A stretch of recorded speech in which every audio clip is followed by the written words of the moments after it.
Bom dia, irmãos. Vamos agradecer a Deus pela oportunidade de trazer a mensagem esta manhã para vocês. E agradecer ao meu pastor Valnei pela confiança de expor o Evangelho essa manhã para vocês. Irmãos, sem demora, eu queria convidar os irmãos a abrir as Escrituras em João capítulo 17. Eu queria que nós pensássemos um pouco sobre conversas, né? Algo que nós muitas vezes ambiciamos, amamos ou gostamos de ter com pessoas. Há conversas e conversas. Pessoas que tratamos com um jeito mais informal, mais formal, pessoas que nós desejamos encontrar para ter aquela conversa boa, legal, e assim a gente poder ter mais comunhão, mais intimidade, mais momentos de um certo prazer, né? Quando a gente conversa é um momento prazeroso, né? Tem pessoas, claro, que a gente não gosta às vezes de conversar com certas pessoas, mas outras a gente tem todo aquele prazer, quer encontrar para ter aquela conversa. E outros momentos também de conversa, em que nós, às vezes, por expectativa, ansiamos conversar com pessoas, ou ver conversas de pessoas. Lembre-se um pouco, talvez não todos se apliquem a isso, mas há pessoas que queriam ver conversa entre dois jogadores de futebol muito famosos, né? Vamos dar um exemplo, Cristiano Ronaldo e Messi. O que é que eles vão conversar? Tem gente que gosta disso, né? Tipo, eles vão conversar sobre o quê? Sobre futebol, sobre quem chuta melhor, sei lá. Quem a entusiasta do futebol talvez queira saber o que eles conversariam. Duas grandes estrelas do futebol mundial, né? Muitas bolas de ouro aí de melhor do mundo. Então as pessoas às vezes queriam saber sobre isso. Outros talvez quisessem ver dois artistas conhecidos, famosos de Hollywood ou de outro local, conversando para ver o que sairia daquelas conversas. Às vezes as pessoas têm essas coisas, né, de querer ver aqueles que admiram ou de alguma forma inspiram em algumas áreas da vida, eles conversando, seja não na área assim, mas dois acadêmicos, dois juízes, ou enfim, qualquer outra área que você possa aplicar essa forma de pensar. Mas a gente vai ver aqui no texto onde duas pessoas, dois seres, plenamente a divindade, a trindade, pai e filho, conversando. Nós vamos ler um pouco sobre a oração sacerdotal, a oração que Cristo teve com o Pai, a conversa do Filho com o Pai. Essa é a maior conversa que nós poderemos estar olhando e observando esta manhã. Não há nenhum outro ser neste planeta, nenhum outro ser humano que poderia fazer com que nossos corações desejassem mais de saber, de ver, de examinar a conversa de Cristo com o Pai. É nesse texto que nós vamos meditar esta manhã, do 1 ao 11 apenas, que eu acredito que já tem muita informação para a gente ver nesses 11 versículos. Mas aqui nesse texto nós vemos as duas pessoas da Trindade, Pai e Filho, conversando. Então, vamos ler o texto. Versículo 1 ao versículo 11. Diz assim: Tendo Jesus falado estas coisas, levantou os olhos ao céu e disse: Pai, é chegada a hora. Glorifica o teu Filho, para que o Filho te glorifique a ti. Assim como lhe conferiste autoridade sobre toda a carne, a fim de que ele conceda a vida eterna a todos os que lhe deste. E a vida eterna é esta, que conheçam a ti, o único Deus verdadeiro, e a Jesus Cristo, a quem enviaste. E eu te glorifiquei na terra, consumando a obra que me confiaste para fazer. E agora, glorifica-me, ó Pai, contigo mesmo, com a glória que eu tive junto a ti, antes que houvesse mundo. Manifestei o teu nome aos homens que me deste do mundo. Eram teus, tu me confiaste, e eles têm guardado a tua palavra.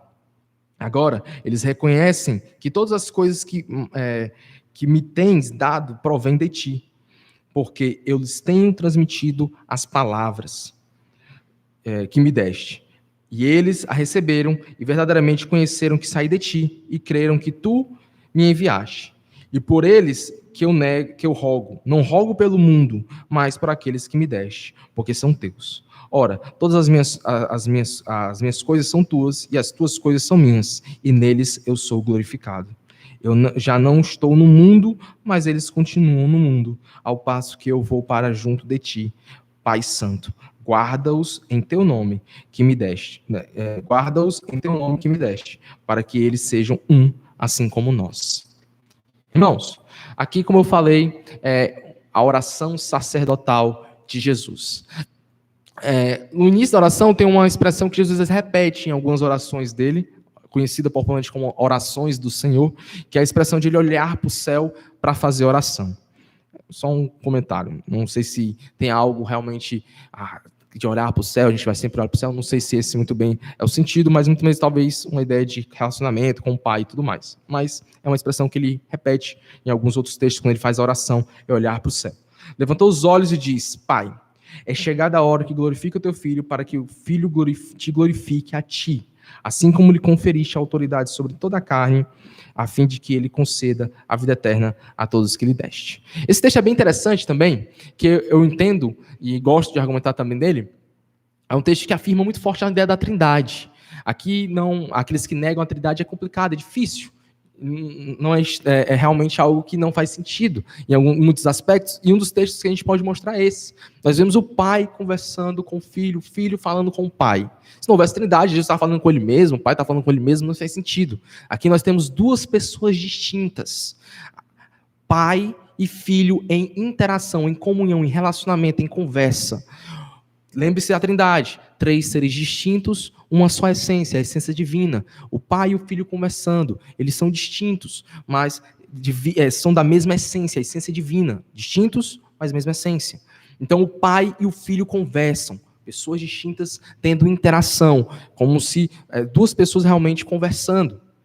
E aí nós temos que ele fala: é chegado a hora, glorifica o teu filho, para que o filho te glorifique a ti. Perceba que esse texto está bem próximo da crucificação de Cristo. Está bem próximo de Jesus chegar à sua morte e ressurreição.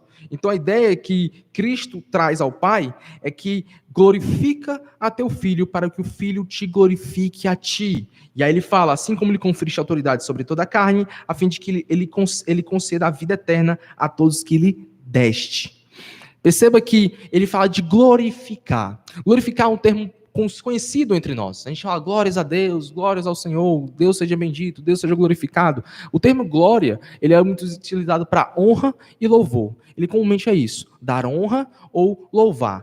Dar glórias a Deus. Eu honro a Deus e eu louvo a Deus. A expressão glória muitas vezes tem essa relação de glória e louvor. Nesse texto, especificamente, ela vai trazer uma ideia sobre cobrir de esplendor. Eu acredito que essa seja a melhor ideia para a glória nesse de esplendor, de revestir, cobrir de esplendor. A ideia talvez realmente lembrando as ideias para a gente de majestade, de reino, de poder, em relacionados à ideia de Jesus ser cobrido de esplendor.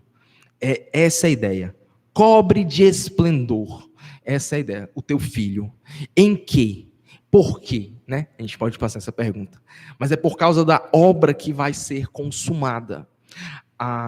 Cristo será glorificado na crucificação. Ele cumprir a sua obra. Eu vou dar um pulo aqui para o versículo 4, né? 4 e 5. Ele fala assim: eu te glorificarei na terra, consumando a obra que me confiaste para fazer. E agora, glorifica-me, ó Pai, contigo mesmo, agora, antes que houvesse mundo, né?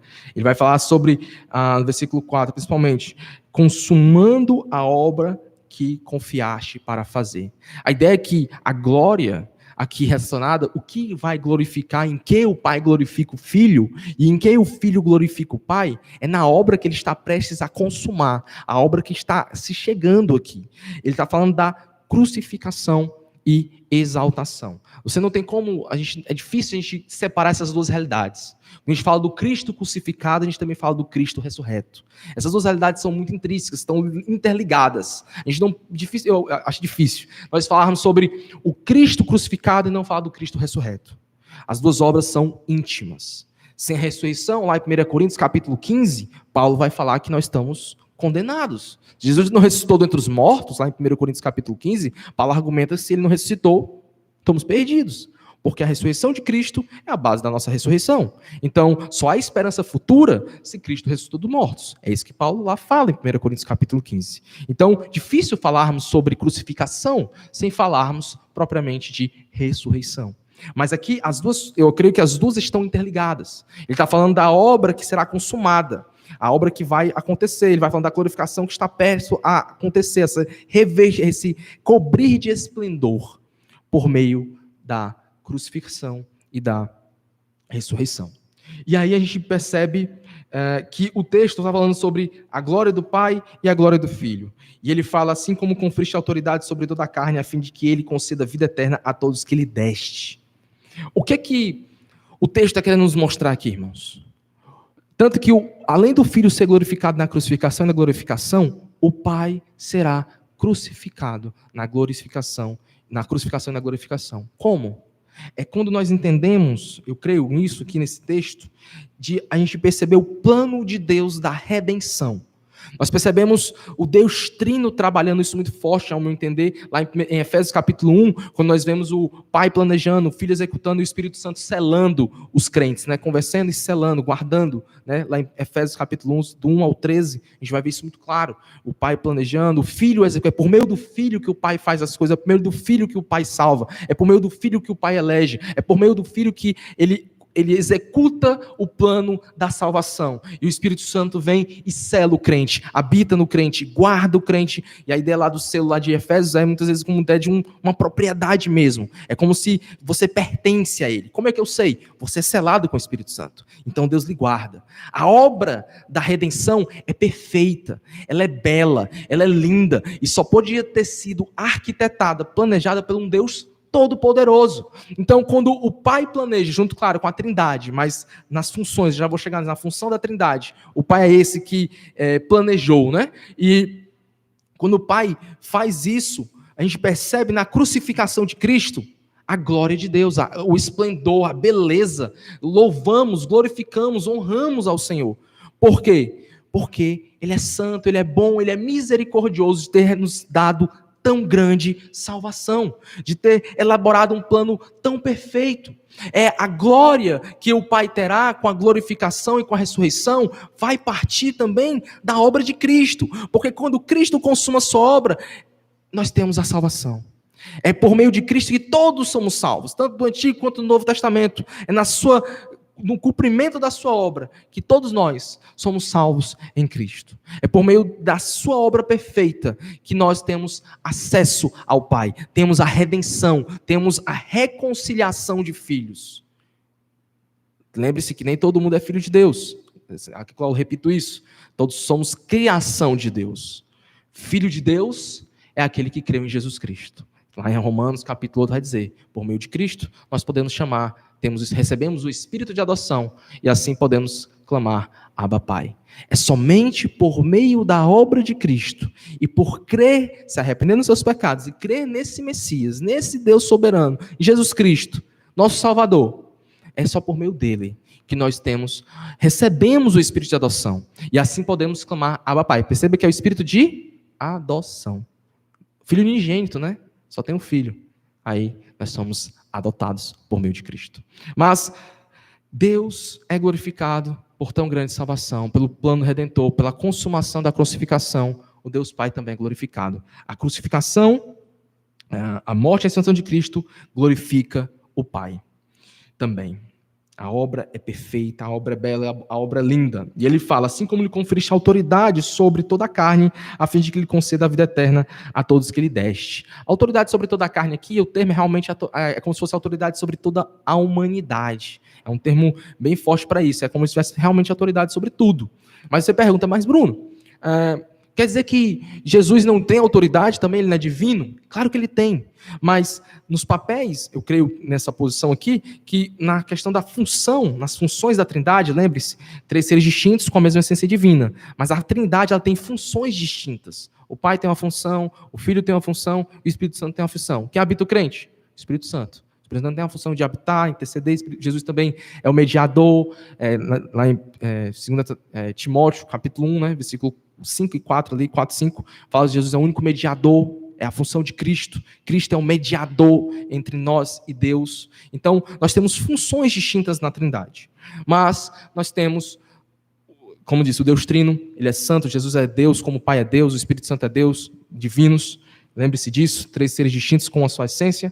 Mas na Trindade, eu creio que esse conferir de autoridade, esse dom da autoridade que é dado a Cristo, é para justamente cumprir aquele propósito a qual o Pai o designou a fazer nas funções da Trindade. Essa autoridade que ele é dada, conferiste-lhe a autoridade. Esse dom da autoridade dada a Cristo É justamente para que ele cumpra o seu papel, a sua função no plano eterno da redenção. O que é? É conferir vida eterna. A autoridade foi dada para quê? Para conferir vida eterna. É porque é mediante o Filho que Deus salva. É mediante Jesus Cristo que nós temos a redenção.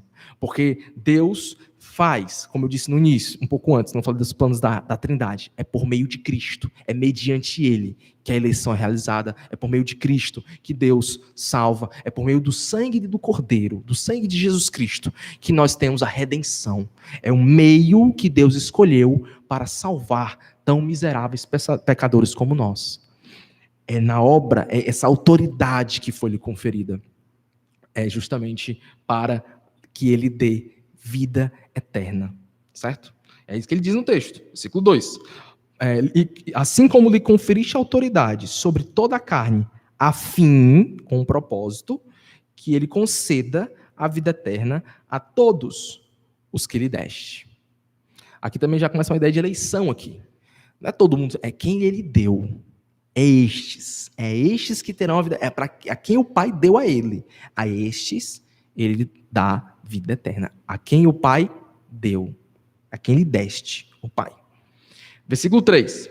E a vida eterna é esta, que te conheçam, a ti o único Deus verdadeiro, e a Jesus Cristo a quem enviaste. Eu te glorifiquei na terra, consumando a obra que me confiaste para fazer. O que é a vida eterna? O texto nos diz: conhecer a Deus. E aqui, irmãos, eu quero que a gente entenda que o conhecer a Deus aqui, ele não é só um conhecimento teórico. Eu conheço a Deus por cognição. Eu só conheço a Deus porque eu leio muito, leio livros teológicos, leio o livro disso, leio a Bíblia todo dia, então eu conheço a Deus de forma cognitiva. O conhecimento aqui ele é mais profundo do que isso.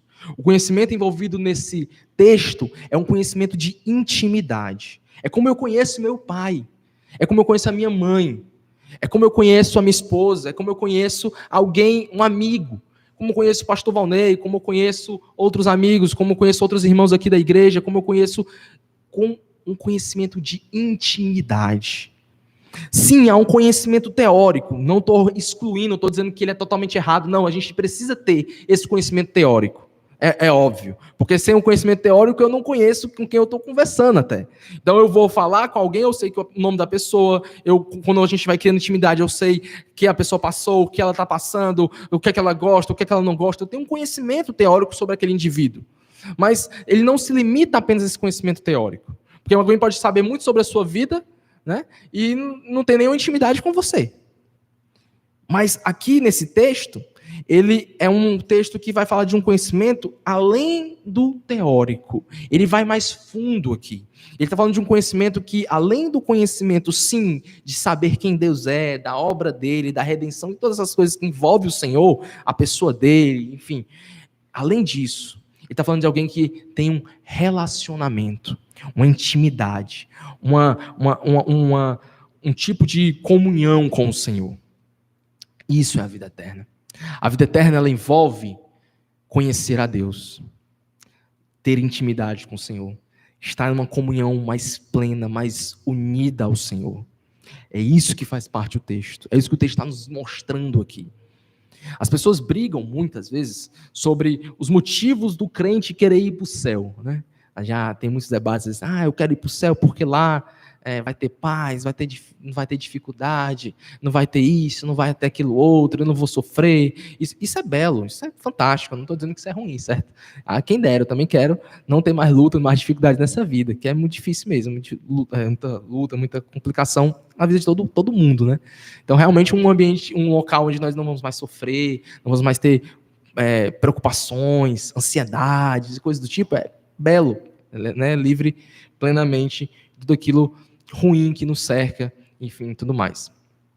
Mas eu não creio que essa seja talvez a motivação central para que nós cristãos venhamos a desejar o céu. Eu acredito que não seja isso. Eu acredito que o céu, a ideia de vida eterna, né, ela vai muito mais além disso. Eu creio que está aqui o motivo principal de eu e você desejar o céu. é conhecer a Cristo mais intimamente, é ter um relacionamento mais profundo com o Senhor. Por que eu quero ir para o céu? Vamos dizer que um anjo descesse dizendo assim, olha, a partir de hoje não existe mais inferno. Não existe mais inferno. Acabou o inferno. Não tem condenação. Isso não vai acontecer, certo? Hipótese. Mas acabou o inferno. Não existe mais. Não tem mais condenação eterna. Quantos crentes iriam continuar servindo ao Senhor com tanto fervor, com tanto amor, com tanto zelo, sabendo que não haveria uma condenação eterna? Talvez muitos se desviassem, porque muitas pessoas só servem a Jesus com medo do inferno. Só porque não querem ter a condenação eterna. Ela é real, ela vai acontecer, sim. É uma justiça verdadeira.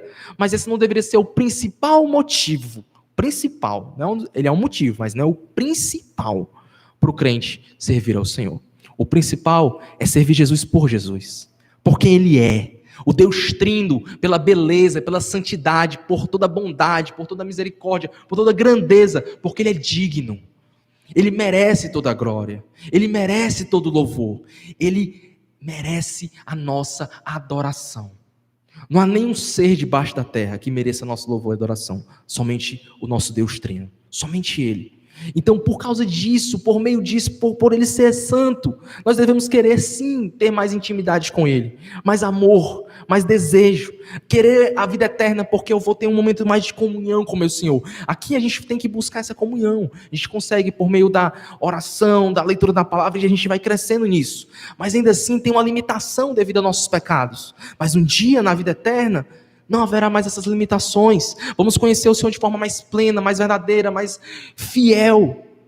E isso devia ser o nosso maior desejo. Eu quero conhecer o Senhor de forma mais intensa. Eu quero conhecer o Senhor. Eu quero ter mais intimidade. Eu quero ir para o céu, porque eu amo o meu Salvador e não vejo a hora de ter mais intimidade com Ele. Essa é a vida eterna. Conhecer ao Senhor. E aqueles que não têm Cristo, vocês não conhecem o Senhor, infelizmente. E aí o seu destino realmente é a condenação eterna. É um local distante do Senhor. Aqueles que não têm Jesus, que não creem em Jesus, que não amam a Jesus, eu convido vocês a meditar nesse texto e saber que a vida eterna é essa. Eu não amo Deus, eu não conheço Deus. Eu convido vocês a se arrepender dos seus pecados e crer em Cristo, para que vocês tenham essa vida eterna, concedida somente por meio do Filho. Porque só Ele pode nos levar a essa intimidade com o Senhor. Hoje, se você não tem ao Senhor, a Bíblia tem outro desígnio para você, outro nome, é inimigos de Deus. É isso que vocês são, se não se arrependerem e crerem em Jesus. Creia em Jesus, se arrependa dos seus pecados, para sair da inimizade de Deus, e estar na amizade, na adoção de filhos, e assim ser chamado filho de Deus, e poder um dia desfrutar de tão grande salvação, conhecer ao Senhor por toda a eternidade. Em um relacionamento íntimo e profundo. E aí ele continua. Eu te glorifiquei na terra, consumando a obra que eu confiaste para fazer. A ideia de glorificar, a ideia de realmente honrar ao Senhor na glorificação da terra, né? Ou seja, ele honrou, ele glorificou o Senhor com aquilo que ele tinha feito, revestindo de esplendor, essa ideia toda de honra, glória, na obra que ele está consumando. Aqui é a obra toda. Eu não creio que é só a obra da cruz aqui, também é, mas eu creio que aqui é a obra completa, vida, morte, ressurreição, toda a obra, e é algo que ele já está dando como certo, aquilo que já, como ele diz dizendo, vai acontecer, né? Eu te glorifiquei na terra, consumando a obra que me deste, vai acontecer, não tem como não acontecer, ela vai acontecer. E ele continua, manifestei o teu nome aos homens que me deste, é isso mesmo, eu pulei. Versículo 5. E agora glorifica-me, ó Pai, contigo mesmo, com a glória que eu junto de ti antes que houvesse mundo. Essa parte, ele está falando da glória antes do esvaziamento. Lembra lá em Filipenses, capítulo 2? Jesus, ele se esvazia, né?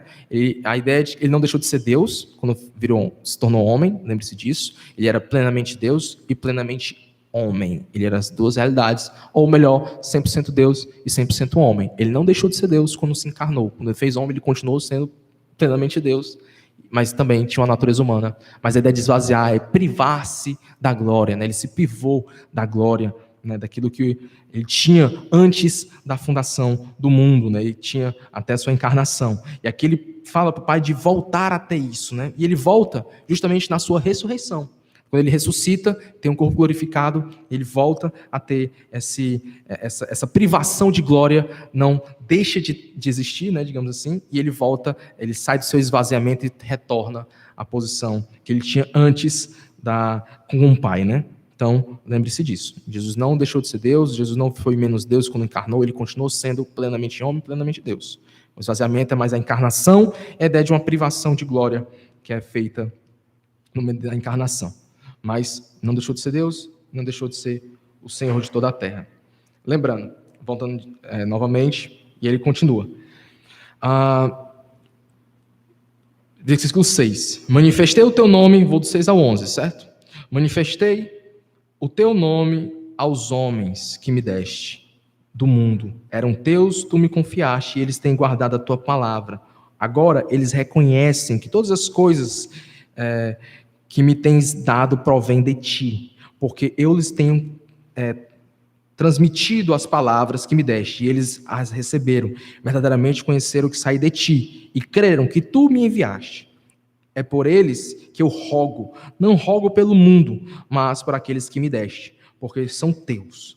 Ora, todas as minhas coisas são tuas, e as tuas coisas são minhas, e neles eu sou glorificado. Já não estou no mundo, mas eles continuarão no mundo, ao passo que eu vou para junto de ti, Pai Santo. Guarda-os em teu nome, que me deste, para que eles sejam um, assim como nós. Versículo 1 ao 5, não sei se vocês perceberam, é mais uma conversa entre Cristo e o Pai, em relação às coisas da Trindade, entre eles.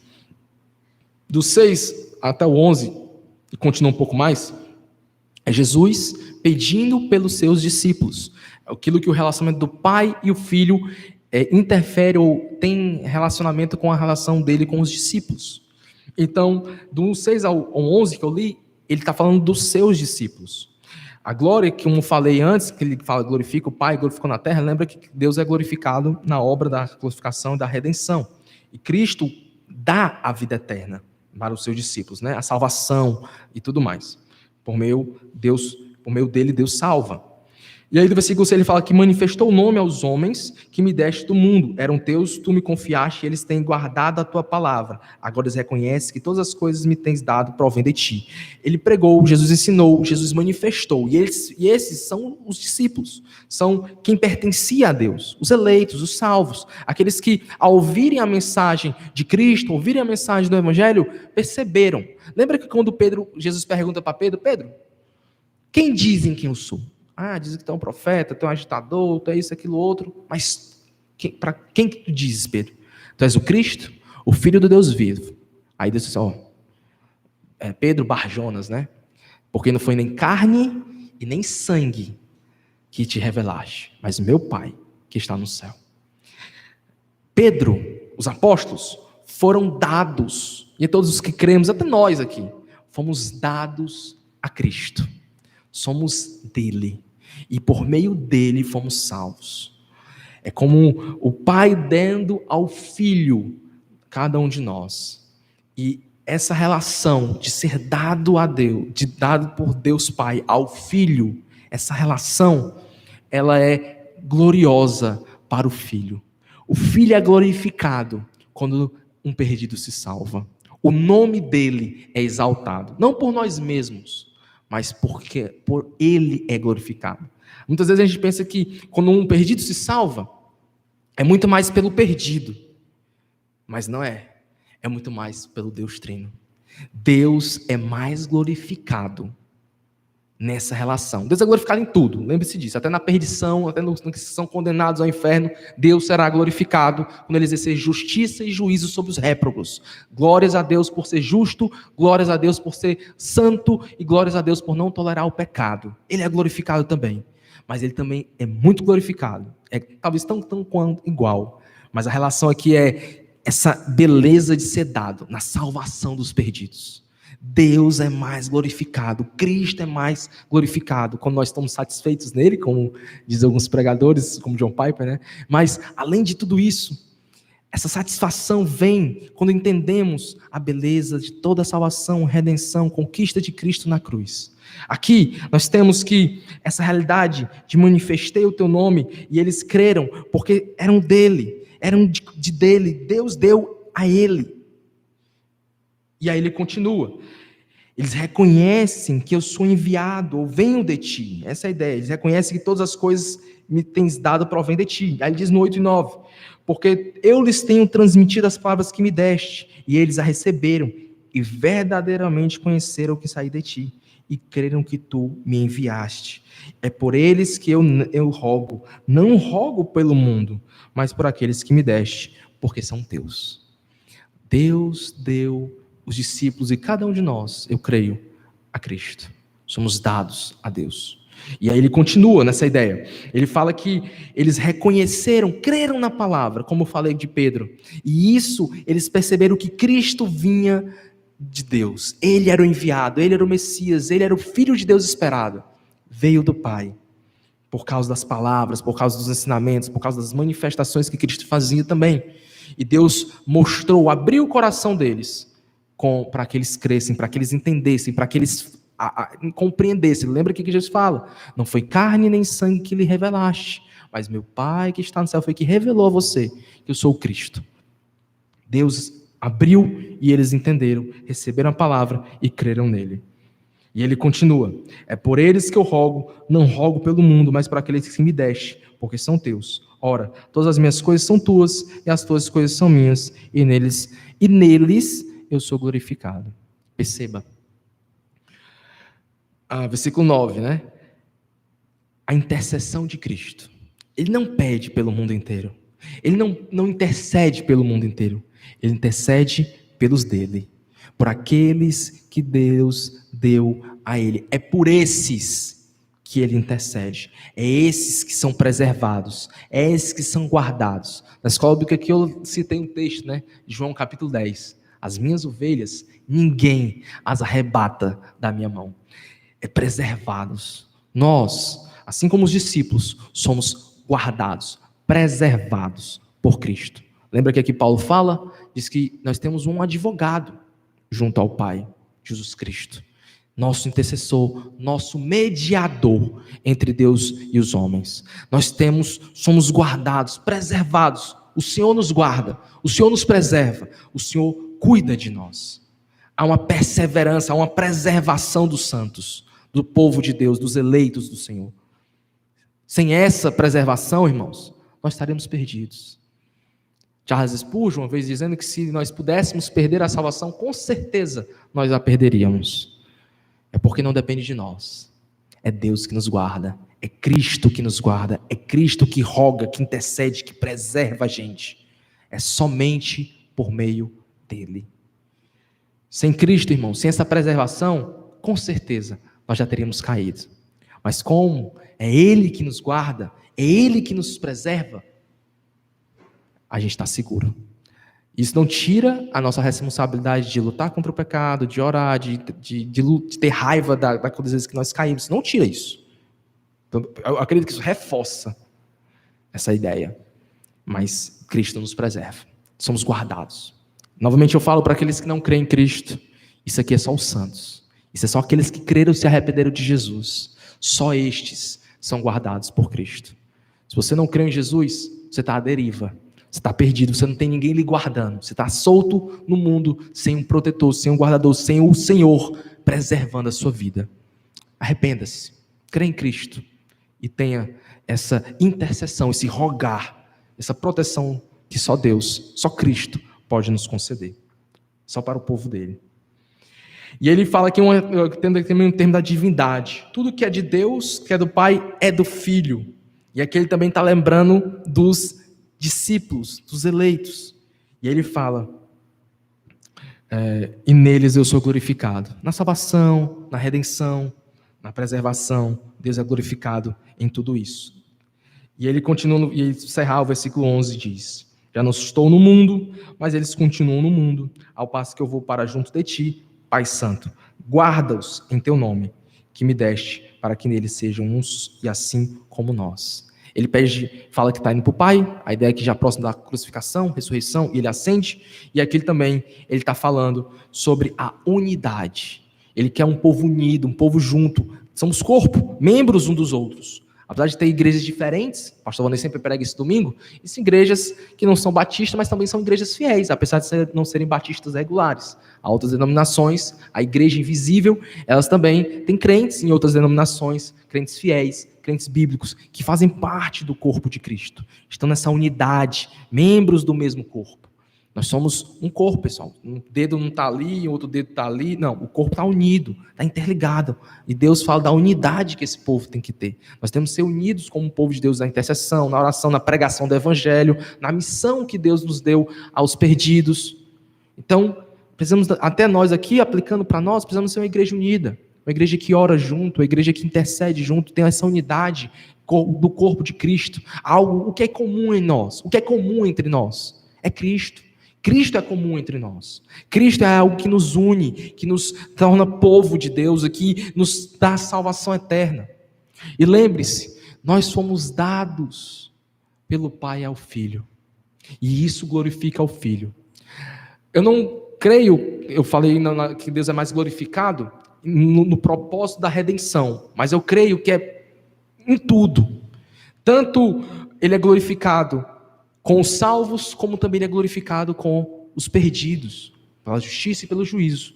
Mas lembre-se que a forma que a história tem sido guiada, como Deus faz as coisas, como Deus caminha a história para o fim dela, na sua vinda e na instalação do seu milênio na vida eterna, tudo isso tem um propósito: a glória de Deus. Então, se esse é o meio que Deus tem feito para nos salvar, mediante o Filho, mediante a cruz, mediante a ressurreição, mediante tudo isso, é porque esse é o meio que mais glorifica o Senhor no final de tudo. Isso como um todo, tanto na salvação quanto naqueles que se perdem. É só um adendo, uma observação. O texto está focando mais nos salvos, naqueles que foram dados para Cristo, os discípulos. E aí, eu creio que se aplica totalmente a cada um de nós. Lá na frente ele vai falar sobre aqueles que ainda nem ainda vão crer, né? Ele também fala lá na frente sobre isso. Então, alcança nós, igreja. Irmãos, é belo. Redenção.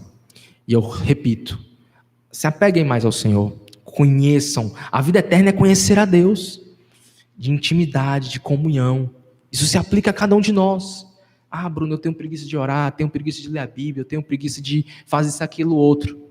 Irmãos, a vida eterna é conhecer ao Senhor de forma mais íntima.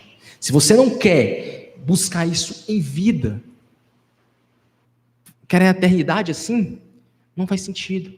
Lute com os seus pecados, como nós temos que lutar, todos nós temos que lutar com os nossos pecados, para que a gente consiga orar, ler a Bíblia, buscar o Senhor. Dia da Bíblia hoje, dia que a gente lembrar, mas todo dia é o dia da Bíblia, né, nesse sentido. É um dia especial para a gente lembrar mais forte, mas todo dia é o dia da Bíblia, todo dia é o dia você ler a Bíblia, todo dia é o dia para você tirar, para meditar nas Escrituras, ter reverência com a palavra de Deus, querer conhecer mais o Senhor por meio da sua palavra. Onde é que eu conheço a Deus, Bruno?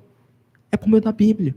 Ela é a revelação especial de Deus a cada um de nós. Ela fala do plano redentor, de quem Deus é, como é que nós podemos fazer para ter a vida eterna. Se arrependendo dos seus pecados e crendo em Jesus Cristo. E aí a gente vai ter essa realidade. Importante, porque a vida eterna é isso. É ter essa intimidade, esse conhecimento íntimo com o Senhor. Se eu não amo o Senhor aqui, meus irmãos, quer a vida eterna com o Senhor? Nós temos que amar o Senhor todos os dias. Querer conhecer Ele mais todos os dias. E buscar isso todos os dias. Uma aplicação rápida. E aqueles que não creram em Cristo, se arrependem e creiam. Porque essa promessa, a intercessão, o guardar, a unidade, a vida eterna, só é para aqueles que creem em Jesus e têm Jesus como Salvador. Sem Cristo, perdição, condenação, uma vida ao léu, sem ninguém intercedendo por vocês. Não queiram isso. Irmãos, quero orar com vocês e a gente encerrar em nome de Jesus. Senhor, meu Deus, muito obrigado por essa manhã, que o Senhor possa nos guardar, nos proteger cada dia mais, que possamos amar cada vez mais a Tua vinda, amar cada vez mais a ideia constante de sermos guardados por Ti, de sermos salvos e eleitos em Ti, de por meio de Cristo termos a redenção e a vida eterna. Senhor, nos ajuda a permanecer firmes no Senhor. Nos ajuda a crer cada vez mais nas tuas promessas. Nos ajuda a descansar cada vez mais nas tuas promessas e realidades dessa conversa que o Senhor teve com o Pai. O Senhor possa nos ajudar, nos instruir, nos fazer caminhar cada dia mais na tua glória e amar cada vez mais a tua palavra e a comunhão contigo. E olhar para tão grande salvação e só regozijar e glorificar e se alegrar no Senhor, porque tão grande salvação nos dá e nos mostra essa beleza que é a salvação em Cristo Jesus. Muito obrigado por tudo. É assim que te oro, Senhor, esta manhã. Te agradeço. Nos guia para os nossos lares em paz e que à noite possamos estar aqui para cultuar o Senhor. Em nome de Jesus. Amém.